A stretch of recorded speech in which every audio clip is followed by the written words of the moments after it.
Hi, Stitchers. Welcome to Tatreez Talk, where we share conversations about Palestine embroidery. I'm Lena, here with my co-host Amani, chatting with talented embroiderers and artists, sharing their stories, inspirations, and the cultural significance behind their work. Today, we are joined by our first sister duo. We have sisters Jennifer and Christine, who we actually met at the Tatreez retreat last year at Yosemite. Christine is an amateur Tatreezer, sports enthusiast, and aspiring casual crafter. Jennifer is also an amateur Tatreezer and an avid cooker and homemaker. Y'all, we'll talk about the cooking because يعني homemade ought to be bread. Just saying that. Welcome to Tatreez Talk, Jennifer and Christine. We are so excited to have you both here. Thank you. We're so excited to be here. We are. Hi. Hey. Amazing, So good to amazing. see you guys. You Yeah, it's been a too. while. I know. It's crazy too, because like Christine and I live like what, an hour away, not even an hour away from each Probably other, and yes, yeah. we still haven't seen each other. Busy bees, إحنا. Yeah, you guys will, we're gonna figure that part out. I mean, it shouldn't be that difficult. But Jennifer and Christine, thank you again for being on here with us. We always like to kick off with getting to know about you and your family's connection to Palestine. Maybe Jennifer, would you like to go first? And then Christine, you can kind of follow. Sure. So our grandpa on our dad's side was born in Acre, Akka, um, in Palestine in 1928. So he lived there the first 20 years of his life. And he and uh, two of his best friends and two of his siblings, well, all of his siblings left. He had four, but we grew up with him and his two sisters and two of his best friends. So, they lived in Akka. In 1948 with the Nakba, he walked to Beirut to escape the militia in his city and kind of started over there. He um, started working as a travel agent and then an airline salesman. He worked for Middle East Airlines for a long time, which was the Lebanese national airline, and eventually transferred his job to San Francisco. So when he was living there, he met our grandma and raised his family in the San Francisco Bay Area. And so our dad is one of his kids, half Palestinian, and you have us and our brother there. Christine, do you want to Yeah. add anything? Yeah. So we grew up knowing that we were Palestinian, knowing where we were from. We have some pictures of our dad and our uncle visiting Beirut when they were, 2 or 3, really, really young. And our aunts and our grandpa spoke Arabic, but we never learned. I remember when it must have been, 2 or 3, reading like a picture book of numbers, like counting 1 to 10, and my grandpa would count in English and in Arabic. And of course, then I lost it after that. But, um, grew up being, I can speak for myself, somewhat of a picky eater, but still being fed Palestinian food by our great aunt. She was the one who I think sparked the cooking in both of us, at least the Palestinian part of it.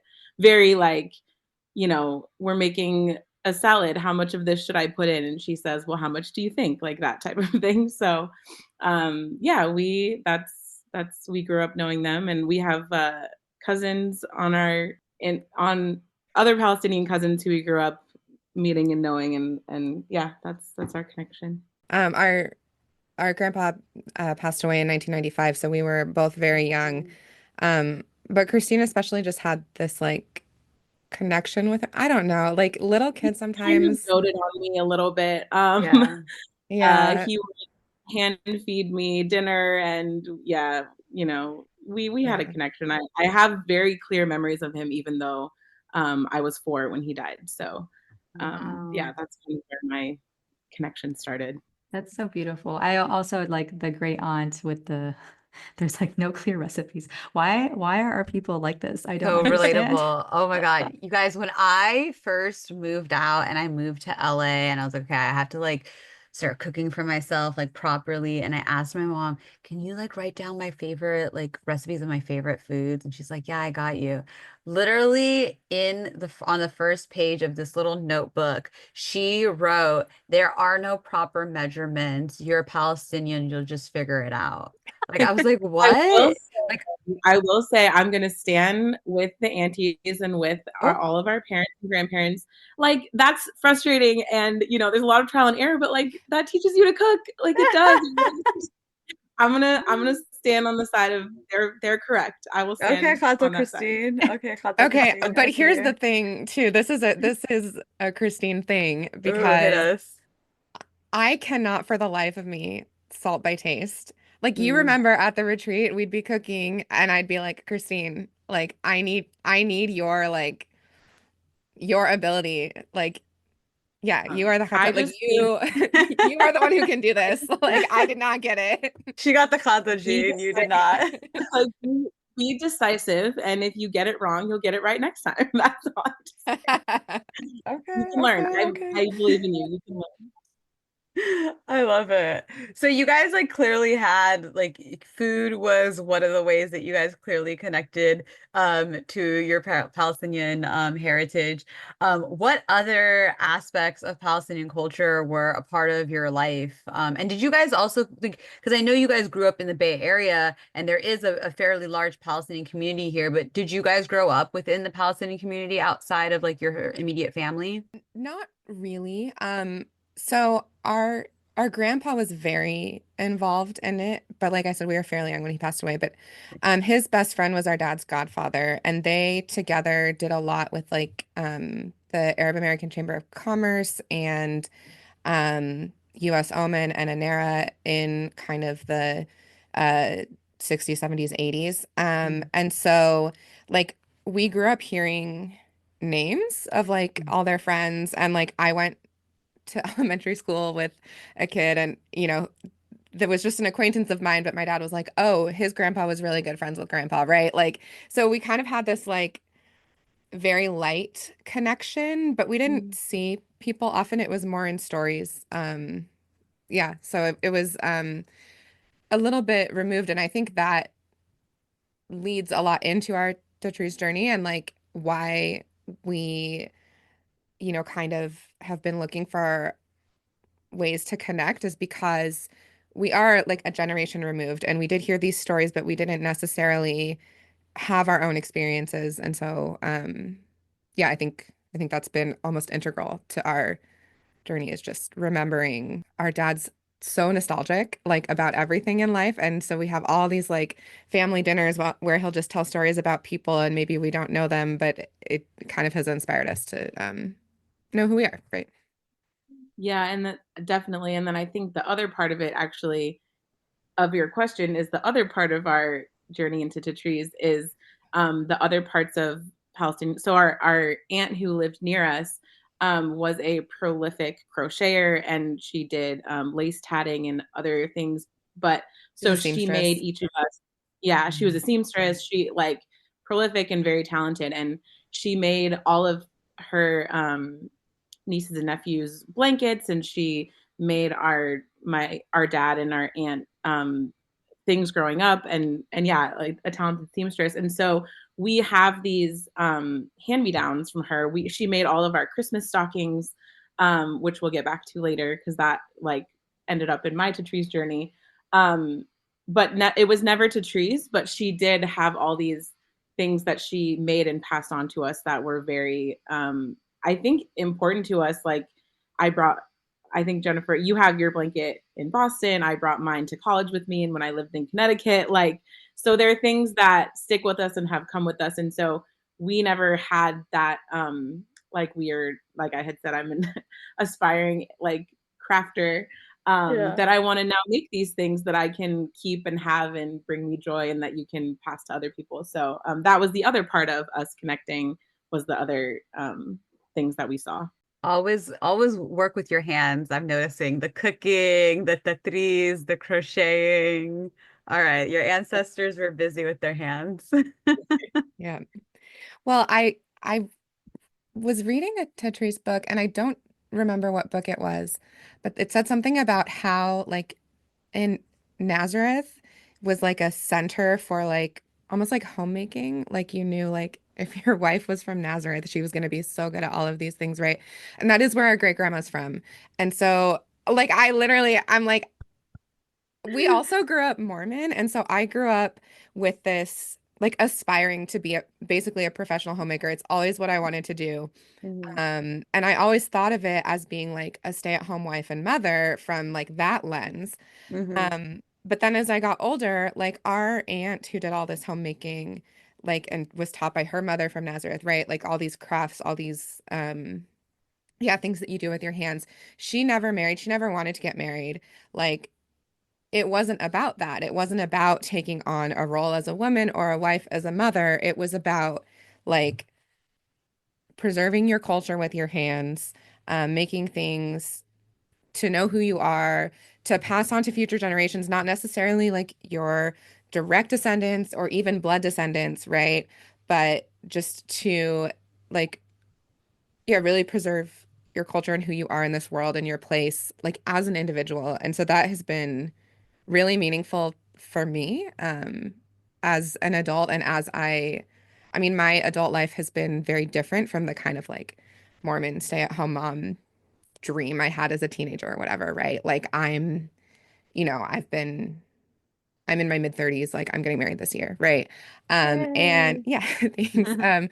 But like I've lived my most of my adult life like single and I feel like it's been really amazing to have these role models of people who did this for themselves and their own identity and um you know, it doesn't have to be how you make a living. Like the important thing is that it's for you, right?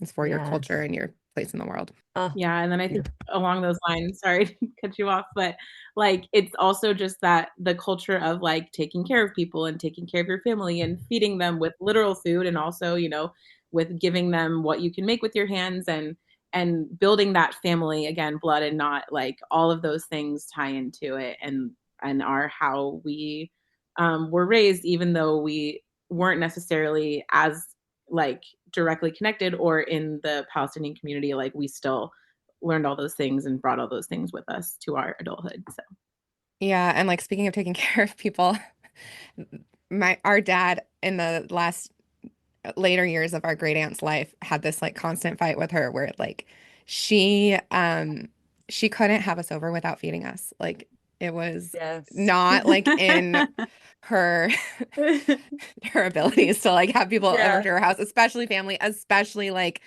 the grandnieces and nephew, like without Hmm. giving food as care. And so as she got older, like she had two knee replacements, right? And Mm. like she was like walking to mass every morning, right? And as soon as she couldn't do that, she had her like VHS of mass that she'd put in at 7 a.m. every day, right? And like she needed to be like doing all of these things that were important to her, but one of them Yeah. was feeding us, right? And Oh. so like we would go over and he would be like, we're going to In-N-Out Burger. The kids are really excited about it. So you can't cook. Like he would find like these reasons, right? Yeah. But then we would get there and she would be like, I made a cake, right? I was gonna Oh. say, I feel like it would be like, don't cook, and she'd be like, okay, and then we'd get there and she would have cooked. So like, Yeah. you know, Oh. she was Yeah. gonna do it regardless. But it was So like anyway. very good natured. Like at the same time of all of this, right? Like Oh yeah. they planted grapevines in our backyard when we were teenagers for the leaves for her, right? Like they Of course. like there was it wasn't that you know there wasn't support for her during this, but just like you know, we know you're getting older. We want to make Yeah. life easier for you, but like there was no world in which like caring with your hands and with something like very physical was not going to be part of her relationship with us, right? Very beautifully said. Very beautifully said. So I think that kind of is the perfect trajectory to start talking about your Tatreez journeys, which you guys have kind of mentioned. So both of you are newer in your Tatreez journey, and you guys have kind of been on this journey together. So can we kind of start, maybe like Christine, if you want to kind of kick us off and maybe tell us about like why Tatreez, like what inspired you to even like start Tatreez, learn about Tatreez? Where did that kind of like relationship begin? Yeah, I can start, but I'm very quickly going to pass it to Jennifer also because I feel like she started even before that. But it was for me, after October 7th, I was really looking for connection and things to read and listen to, and just any sort of community, because I was feeling a certain way and and I actually, it must have just come up in a feed of mine that I found Tatreez Talk, the podcast. And so I started listening to your podcast, and I just enjoyed hearing from you guys and from your guests, which was sometimes about Tatreez and sometimes just about their life or their local community, Palestinian community, wherever they were, like worldwide, because I know there's been guests from everywhere on. And so I was just listening, and that, like, I don't even know if I had a thought of maybe I want to try that. I literally was just listening for the the community of it all. And then I got, again, we can go back to Jennifer, but she DM'd me on Twitter one day, and she was like, I think we should do, or she was like, I want to do a Tatreez retreat, and sent me the link to the Tatreez retreat. And I looked at it and I was like, wait, I know these girls. I listened to their podcast. So that was kind of the start of it, like very independently that we found you. But Jennifer had like known of Tatreez, and I don't know that you had started doing it before that, but like you had seen an exhibit and stuff before that. Yeah. So my journey, Lena, I have always liked hearing your story because I also learned cross stitch like as a child in a completely different context. I learned we did like a sampler at a church event when I was like 8 years old, and that was my first exposure to it. I don't think I ever finished that sampler, and it like sat in a closet for years and years. And then there was one year in my 20s when I was like kind of short on like money approaching Christmas, and like I was like, what do I get for my parents that like they, that mean something coming from me, when like they had been like helping me out that year and things like this. And so um we had done like a family photo shoot recently, and so I I found someone on Etsy who would make a cross stitch pattern out of a photo. And so I just sent her this picture, and she made a pattern of like our family. And so that fall, I like did my first like cross stitching in earnest. And I watched, I think, like all of Grey's Anatomy up to that point. So like that tells you how long cross stitching takes, right? It's like 19 seasons or whatever at the time. And so but yeah, so I gave my parents this little cross stitch picture of the five of us. And then I just didn't think about cross stitch for many years. And then I think it was early in 2023, my housemate, who just in general is very thoughtful about like finding art events that her friends might be interested in. Like I do ballet classes sometimes, and so she'll like often be like, do you want to go to the ballet with me, right? And so she's very good at just like finding, yeah, like events that her friends are interested in. She was like, oh, there's this Palestinian art exhibit that's going to be at the Contemporary Art Museum in Boston. We should go. And so we went, and it was a Jordan Nasser Tatreez exhibit. He does these like beautiful like wall-sized um pieces. And so I was there, I was taking pictures and sending them to the family group chat, right? Like Christine said, after October 7th, she was getting interested in Palestinian craft, and Tatreez was part of that, and other just like Palestinian culture. So I think because I had sent her these pictures, she for Christmas got me I feel like Christmas gifts like continue to be part of our like Tatreez journey. But she got me this poster of from the Dar Collective of like a bunch of different motifs. Just like, hey, I know you liked this exhibit. Here's something you can put on your wall at home. And yeah, that was right before you guys started your podcast in January, and she started listening. And Lena, you somehow made it onto my like Instagram feed and messaged her on Twitter. We were like, how did we hear about this separately in terms of like Tatreez talk and the retreat. But that's when we both were like, okay, we're gonna do this. Like this is in, you know, at the time, this is gonna be in like 8 months or something, right? So we're gonna buy some kits. We're gonna learn to do this. And we both did the same uh bees and poppies kit. I brought like all these little so we both did this pattern to learn, and then I bought some linen and started trying designing for a thobe, which is an ongoing uh project. But We understand. We as understand. as you might know. Um yeah, and kind of the rest is history. We both kind of fell in love with it.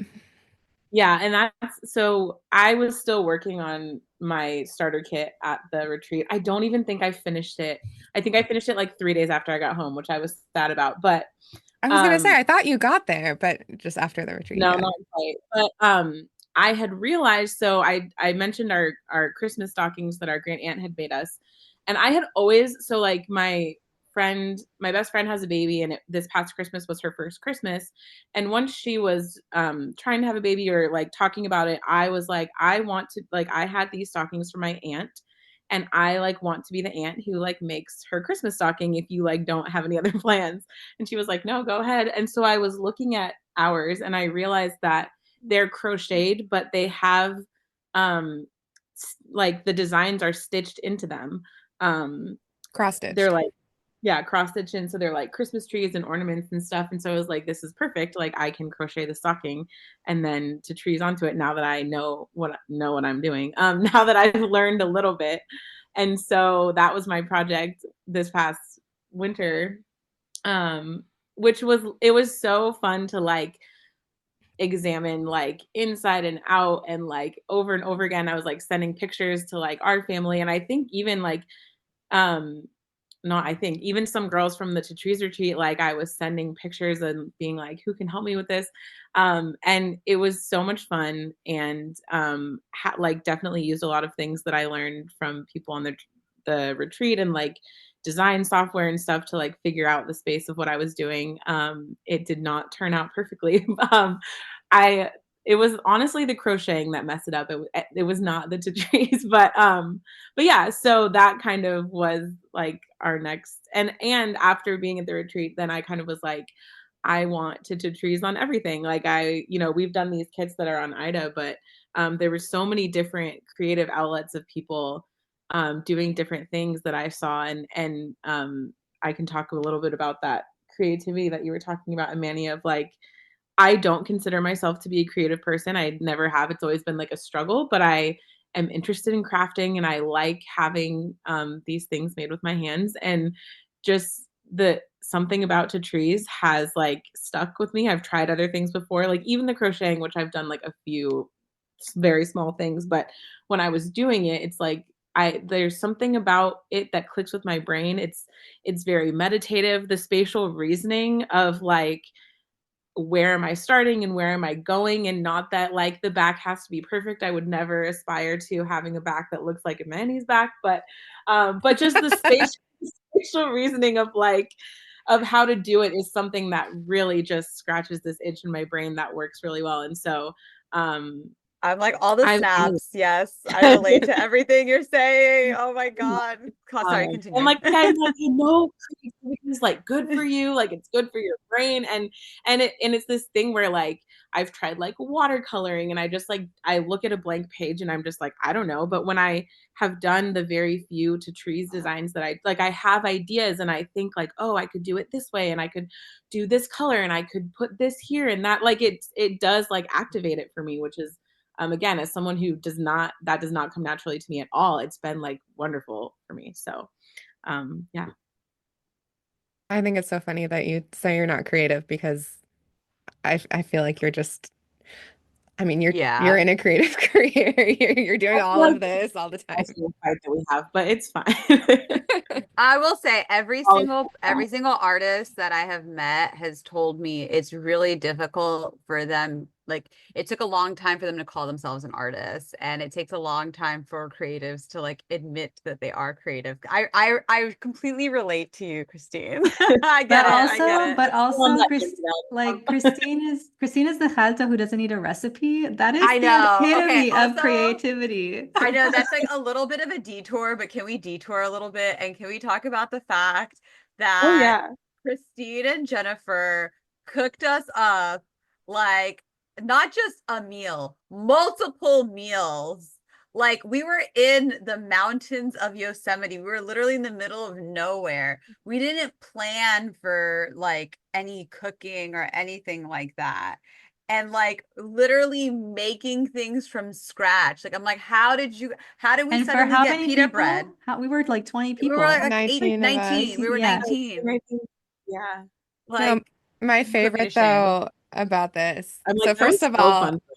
it was so fun. It It was so was. much We fun. love And like definitely like multiple people like as soon as we like had the idea, multiple people were like, yes, and like put, like I had never there were things I had never like made before that I learned, right? Like yeah, like my aunt's lentil soup was like her artist was amazing. And Amal like came with us on the shopping trip to make sure that like we had everything. And to like to be like encourage. also like Amal just like whipped up some kafta. She was like, I'm just gonna make Oh like my yeah. kafta. Very Like other people casually, like yeah. very much like were contributing to this. But honestly, my favorite contribution was Paige. I don't remember the name of the show that she would talk about, but there's like a cooking show where there's like three levels of how many resources you have. Amani, when you talked about like we're in the mountains, Yeah. and it's like you're Oh, competing, three groups competing with each other, and some people have like top of the line, like perfect kitchen, everything you could ever want, amazing stove, whatever, and some people have like a wooden spoon. And like the we were pans we were definitely taking in like out that. of the cabinet in that kitchen. Yeah, we were like, we made the we made the makluba in like three small pots, and one of them like didn't have flat handles. So we're like doing all these things in like the most creative ways possible. And like everyone's just coming in together and like thinking of, how can we like get this blender to like process this much soup? Like, so I mean, I love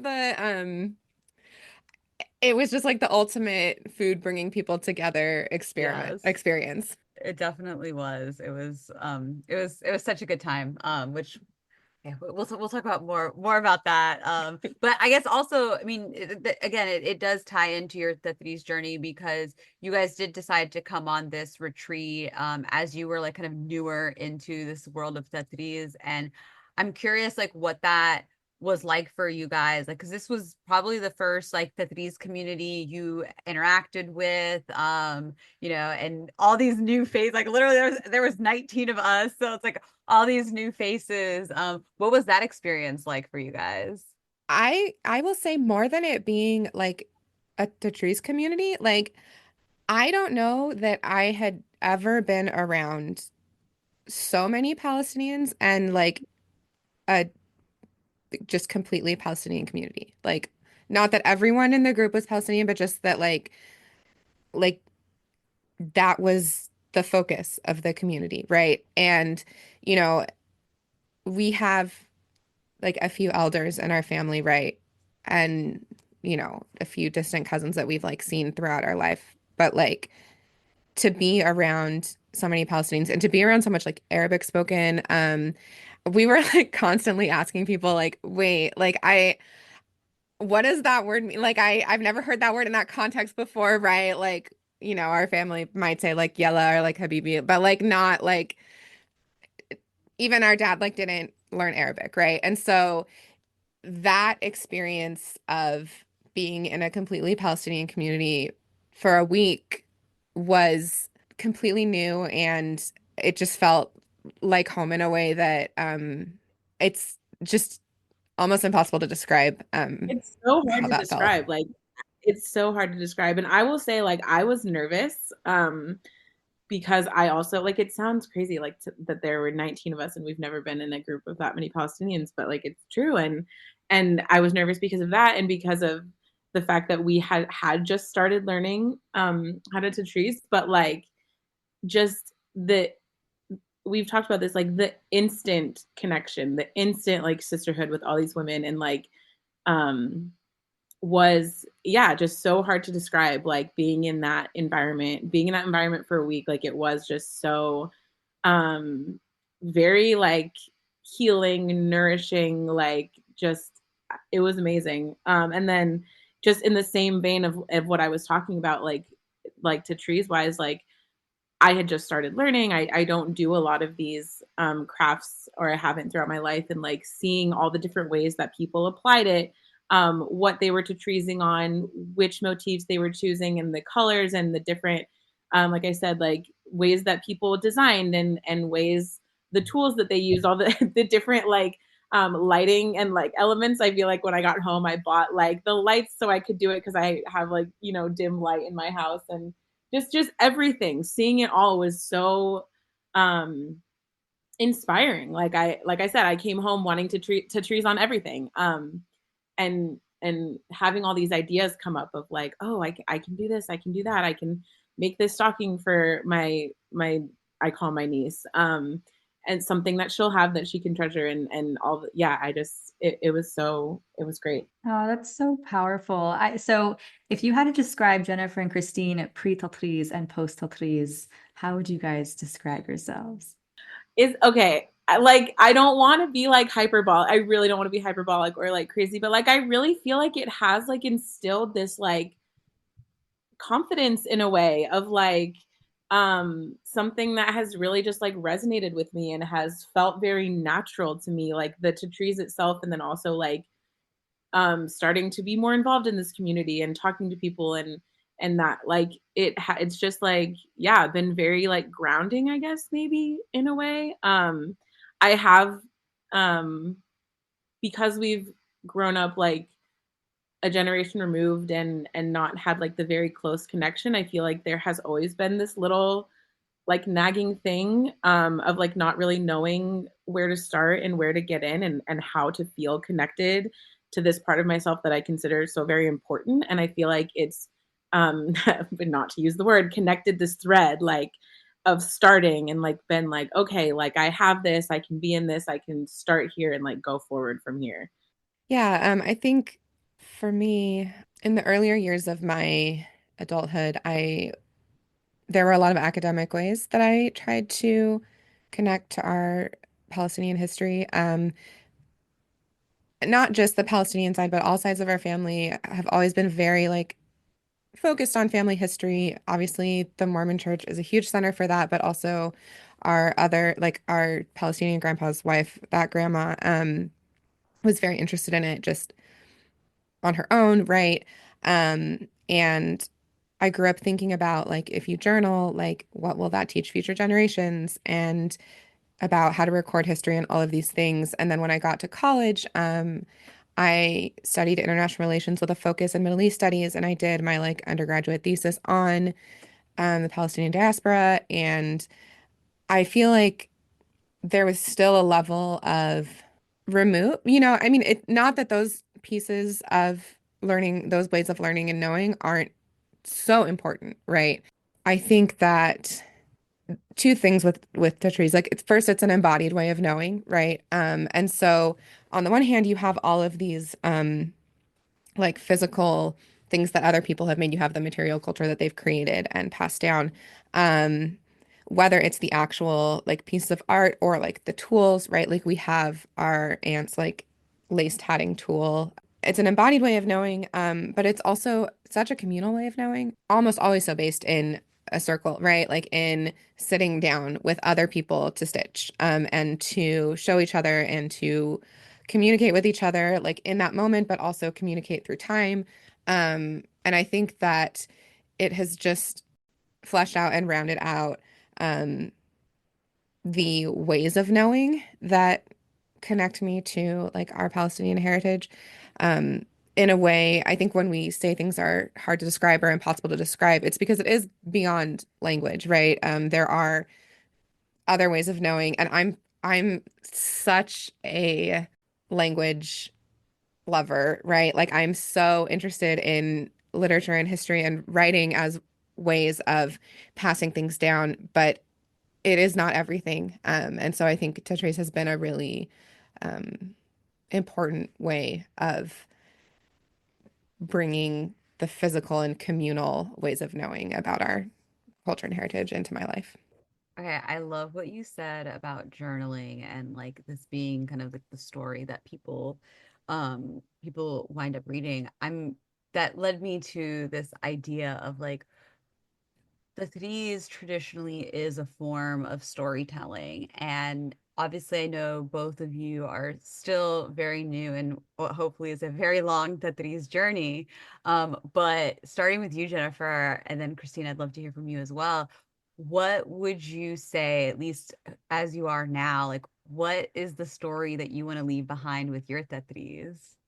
I would say the the benefit of Tetris and other craft as storytelling is how slowly you can put together the story. And when I started working on designs for my thobe, I started like a folder on my computer, right, where I'm just listing like, I could use acorns and oak leaves, because we grew up like at the foot of Mount Diablo in the Bay Area where there's oak trees everywhere, right? Like, and that's one thing that's an embodied memory from my childhood that I could leave on a thobe, right? And oh well, now I found this poppies pattern that I think could represent both Palestine and California to me. And just like little by little over time, as I learn more, I can just kind of stash these things away. And it doesn't have to be overnight that I create this thobe. So it's not the story of one moment in my life. It's not the story of one day. It's the story of what has stuck with me over time. And it's the story of what has stood out to me. And in so many ways, you don't know why certain things stand out. Um, and there's almost a poetry to it. And to be able to leave something behind where someone can say, well, I wonder why this was important to this person. Or maybe they don't even know, with material crafts, you never know. Maybe someone ends up with it who doesn't know who you were and doesn't even know who it was that left this, but they see it and they think, oh, there was like a human who had a human experience of this motif meaning something to them. I wonder why, right? And so I think the ability to leave a story that pulls out all of those individual moments from a long period of time that is by its nature put together slowly, that there's no way to just snap your fingers and have it. I think that's really beautiful. And of all of the stories that I might leave behind in various ways in my life, I think that's going to be the unique thing about the Tatreez story. Can you tell that Jennifer is the one who's really good at language? um, she just puts things so beautifully. Yeah, I haven't really thought about it very much, and I think what I can say about it right now is kind of just like we've talked about how um our how the growing up in our family and like the different things that we've done across a bunch of stuff like has contributed to how we are now, and one of those things specifically is like hand me downs. Like Jennifer said, like all parts of our family have been very interested in family history, and we've been so lucky that that's the case, that we know a lot about our history. And even though we may not know those people, um, we didn't meet them, we don't know them specifically personally, like we have hand me downs from people in our family. And again, that includes like our blood family and also our wider, just like community family. And so I think it just goes back to the same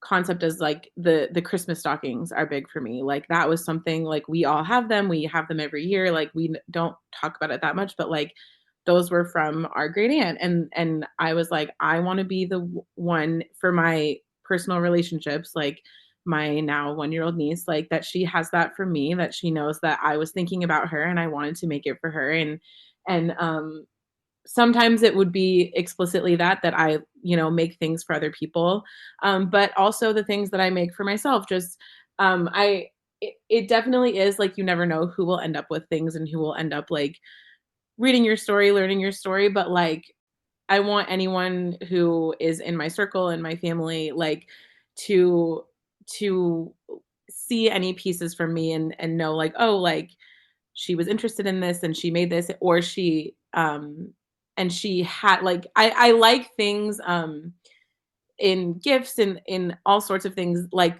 things that are used every day, like so this is part of why when I look at what other people are Tatreezing, um a jean jacket, or I have this purse that I wanted to trees, like things that I will use and come in contact with every day.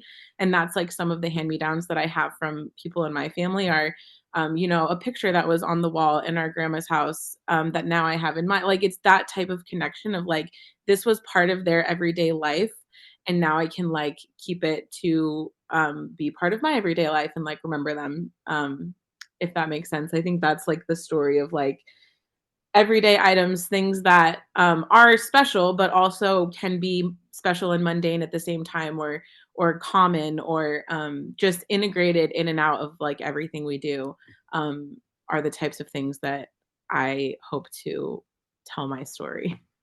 If I Yeah. could jump off of that a little bit, I'm sorry. I think about it too as our personal relationships across time, right? I think a lot of times, it's 2025.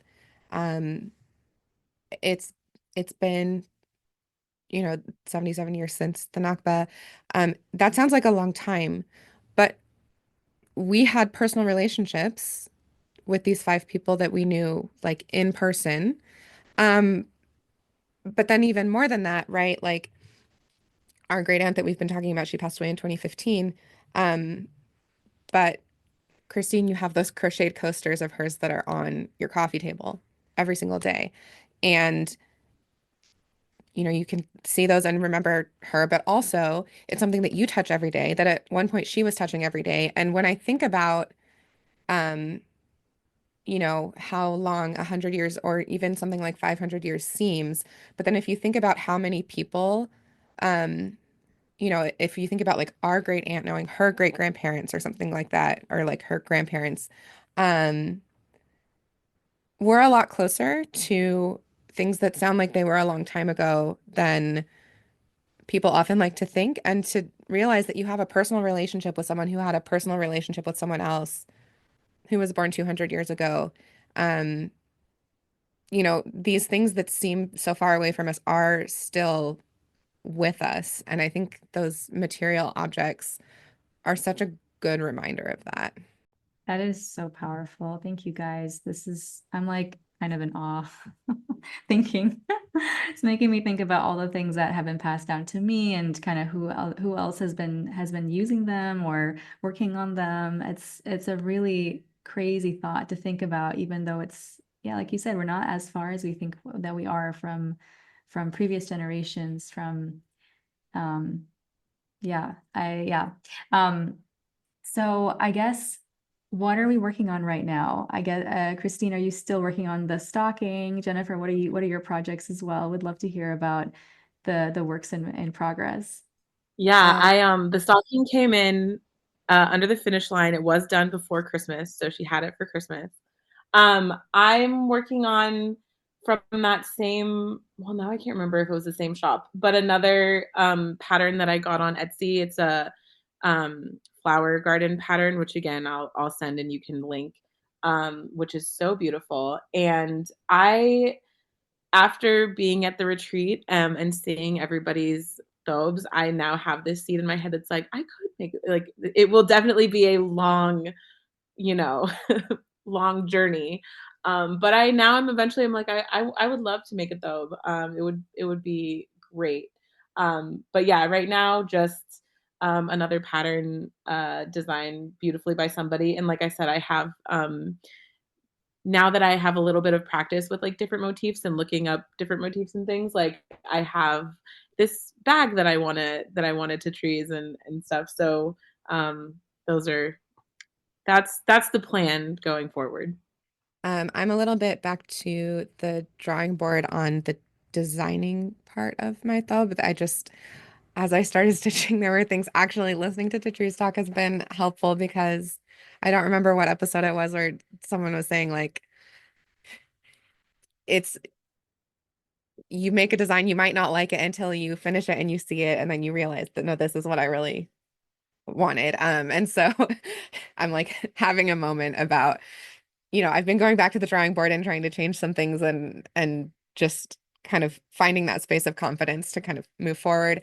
I also just signed up for a Saya belt making class with Samia for um I knew that I would not have time before I get married to stitch something to wear, but I will have a Saya belt for at least some part of the festivities that weekend. So that's I've been picking out fabric for that and working on that as well. And then on the community side of things, I am trying to work on getting consistent Tatreez circles meeting here in Boston. There is a little bit of an interested community, and so that's something I will also have you guys link in the show is our Yeah, please Boston do. Tetris group.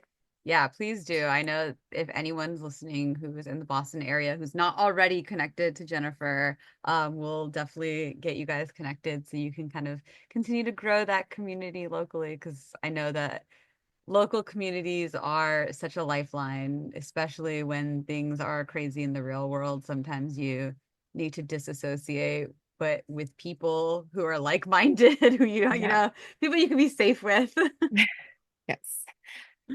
Oh, amazing. I mean, you guys, this has been so, so powerful and so beautiful to like listen to both of you guys speak. And honestly, to be a part of both of your Tetris journeys as well. Like it's really great to see. I'm excited to have you guys come back to the Tetris treat like a whole year later and like see the growth in your Tetris journeys and kind of see what you guys are working on at that point. But before we say goodbye, we do like to ask, what are any major life lessons that you have gained from Tatreez? So maybe Christine, do you want to kick off? Sure. Maybe it's like very common but patience obviously is a big one. Um, I think not only patience in the time that it takes to create the art in a bunch of different ways, but definitely from mistakes in, again, multiple ways. Just the patience of like learning something new.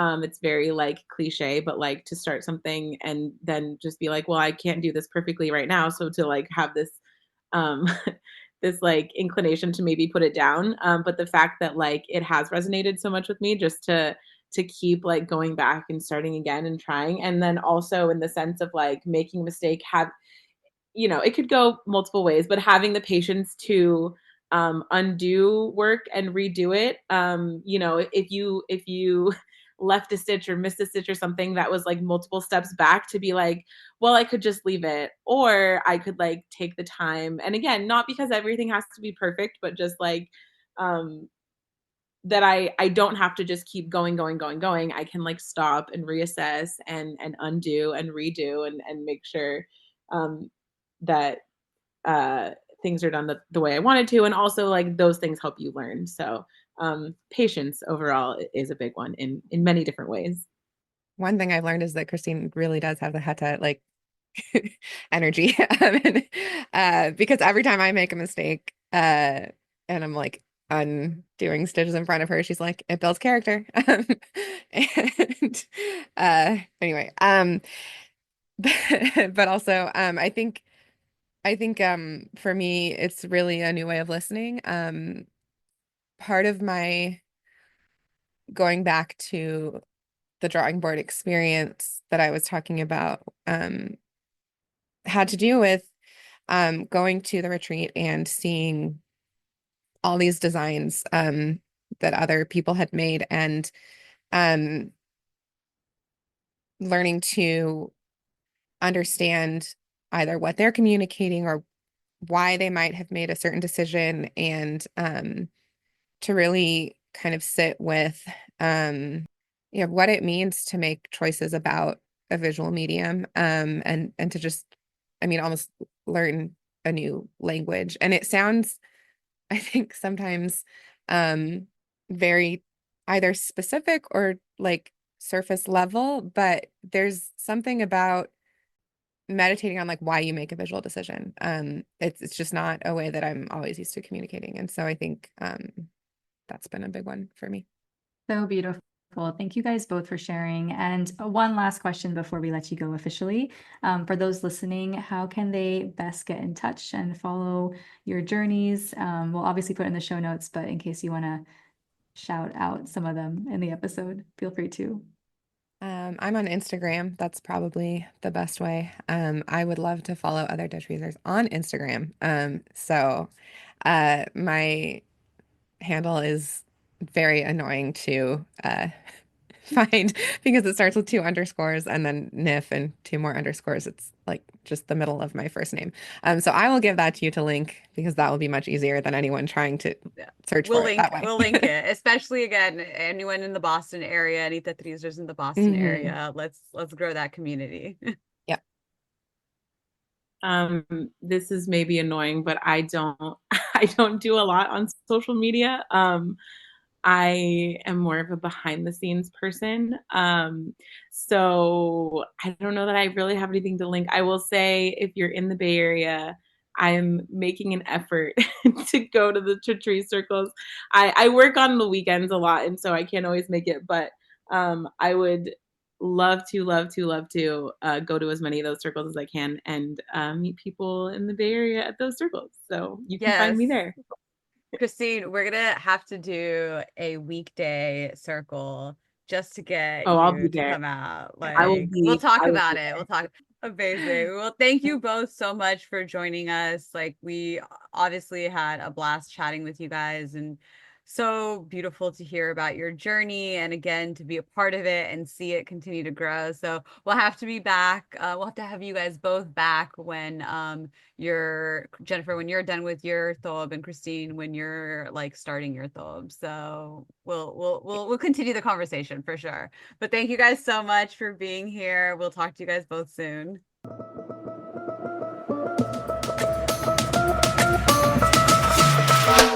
Such a pleasure to talk to Jennifer and Christine about their Tatreez journeys. It's interesting because although we got to know them a little bit more intimately, it's different than having like this one-on-one conversation and hearing more about kind of their relationship to their family members and how that is an extension to Palestine and it just goes to show like Tatreez is one of those things. It is kind of like cooking, except it's a lot slower of an experience. But it is one of those things that you're able to tap into that maybe doesn't require you to be physically there, for you to speak the language, for you to have kind of that firsthand experience. So it was so beautiful to kind of hear them describe their relationship to each other, to themselves, to their family members, as Tatreez kind of got introduced to them as well. I love that. Yeah, I had so many more questions. I was just trying to be mindful of time. But yeah, like I think I could have continued to just talk to them for hours and hours about this, and we'll be doing that again this year at the Tatreez retreat. So I'll get those questions answered. But it was really great to hear from them, and hear about the fact that both of them are still so new in their journeys, and like I feel like there's been so much transformation for them. Like, even like, and this is not like, yeah, I need tuning our own horn and like advertising and all this stuff for like the Threes retreat. But like, I never even thought about the fact, as they said, like, this was the first time they were around this many Palestinians, like outside of their family, right? Which is like for somebody who, like me, who had the privilege of being around a way too large of a family, but also like a very large community. Like I don't even think about that. I'm like, oh wow, that's like kind of crazy. And like those are all these like little things, if you will, that Tatreez has brought to them in such a short amount of time. Like just bringing them like a whole new community, giving them these new experiences. And like I'm so glad to hear that they felt like this instant sisterhood with everyone. Because like sometimes I think, especially like as us being like the people who are organizing it, like I always feel that, but again, we're organizing it, so we're like hyped up, we're excited, we're like, connecting with people as like the quote unquote hosts, if you will. But knowing that other people who are brand new into the community feel that is just, I don't know, it feels very, very like rewarding. Like it's like, okay, this is why we do this, like that's why we Yeah. organize this like little retreat situation. So but yeah, I'm really glad that we were able to chat with them and hear their story. And I am very excited to see what they bring with them to the retreat this year. Because I know it's not going to be no beginner kits. Like our girls are going to be on it. But again, thank you all so much for listening to Tatreez Talk. As always, we want to hear about your Tatreez journeys. So share your stories with us at tatreeztalk@gmail.com, and we might have you on an upcoming episode. Don't forget to subscribe to the podcast on your favorite listening platform, and be sure to leave us a 5-star review. You can follow me at Min Amani and Lena at Lena's Thobe. Follow the pod at Tatreez Talk. We'll talk to you soon.